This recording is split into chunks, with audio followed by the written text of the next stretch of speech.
आज हम दो ऐतिहासिक वुमेन्स के जरिए दो धर्मों के नेताओं के फैसले को समझेंगे।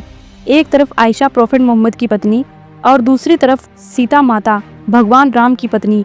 दोनों पर अपने अपने दौर में इल्ज़ाम लगे, लेकिन दोनों नेताओं के अप्रोच क्या थे?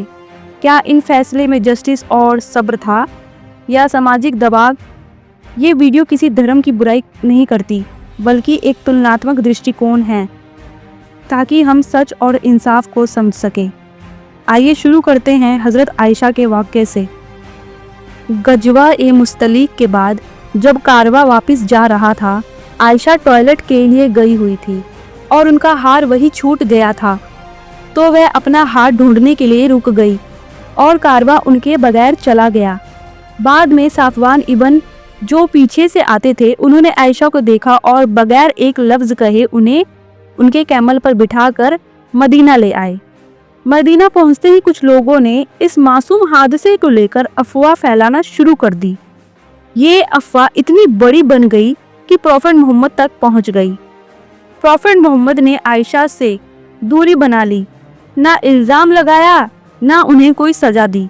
उन्होंने 2 महीने तक सब्र किया, लोगों को ऑब्जर्व किया कि वह कितने हद तक गुजर सकते हैं, इन्वेस्टिगेशन की, लोगों से मशवरा किया और तब तक किसी पर फैसला नहीं दिया जब तक वही नहीं आ गई। 2 महीने के बाद सूरह अल-नूर में अल्लाह ने आयशा की पाक दामन का खुला ऐलान किया और झूठी अफवाह फैलाने वालों को सख्त चेतावनी दी। ये साबित करता है कि प्रॉफेट मोहम्मद ने सब्र, अदल और वही का इंतज़ार किया, बिना दलील के कभी फैसला नहीं किया। दूसरी तरफ सीता और राम जी का वनवास का वाक़या। रामायण के अनुसार लंका विजय के बाद सीता माता को अयोध्या वापस लाया गया, लेकिन कुछ लोगों ने उनकी पवित्रता पर सवाल उठाए। इसके बाद भगवान राम ने उन्हें अग्नि परीक्षा लेने को कहा। सीता माता ने अपनी पवित्रता साबित की, लेकिन बाद में जब एक धोबी ने अपनी पत्नी को लंका में रहने के इल्ज़ाम के कारण छोड़ दिया, ये कहते हुए कि मैं राम नहीं कि तुम्हें रख लूँगा, ये बात राम तक पहुंची तो राम जी ने अपने राज्य की मर्यादा के लिए बिना किसी नई परीक्षा के सीता माता को जंगल में छोड़ देने का आदेश दिया। क्या पत्नी से ज़्यादा समाज ज़रूरी था? इस फैसले में प्रेम से ज़्यादा राजनीतिक प्रेशर और सामाजिक सोच नज़र आती है। ये एक दुखद सच है जो हिंदू विद्वान भी मानते हैं। अब आयशा और सीता की तुलना करते हैं तथ्यों के आधार पर। दोनों वाक्यों में पत्नियों पर इल्ज़ाम लगा, लेकिन 2 तरीके दिखते हैं। प्रॉफेट मोहम्मद ने आयशा पर कोई तुरंत फैसला नहीं दिया, वही का इंतज़ार किया, सब्र किया 2 महीने तक। इस बीच उन्होंने लोगों को एब्जॉर्व किया। आयशा को उनके घर भेज दिया तनाव के कारण।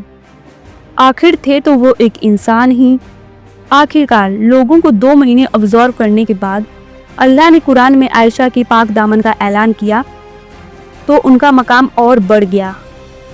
राम जी ने सीता माता से अग्नि परीक्षा ली और जब समाज ने दोबारा सवाल उठाया तो उन्हें बिना नई परीक्षा के जंगल छोड़ दिया, सिर्फ समाज की सोच के आगे झुकते हुए। वो तो भगवान थे, क्यों नहीं न्याय कर पाए? यहाँ इस्लाम एक मिसाल बनकर सामने आता है, जहाँ जस्टिस बिना सबूत के नहीं होता और औरत की इज्जत अल्लाह के हुक्म पर होती है, ना कि समाज के अफवाहों से। दोनों कहानी हमें एक गहरा संदेश देता है। आयशा का वाक़या बताता है कि इस्लाम में औरत की इज्जत यूनिवर्स क्रिएटर अल्लाह की तरफ से है और बिना सबूत किसी औरत पर इल्ज़ाम लगाना बहुत बड़ा गुनाह है। प्रॉफेट मोहम्मद ने सब्र, इंसाफ और अल्लाह पर भरोसा का बेहतरीन नमूना पेश किया। दूसरी तरफ सीता माता का वाक़या एक ऐसी व्यवस्था को दिखाता है जहाँ सामाजिक दबाव पत्नी से भी ऊपर हो गया। राम जी ने मर्यादा के लिए सीता माता को छोड़ा, लेकिन आज के युवा इस फैसले से सवाल करते हैं, क्या ये न्याय था?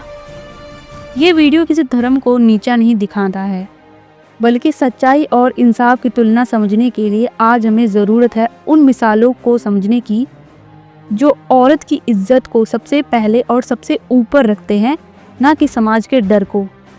अगर आपको ये बात सोचने पर मजबूर करती है तो इस वीडियो को लाइक करें, शेयर करें और सच की राह में कदम बढ़ाएं।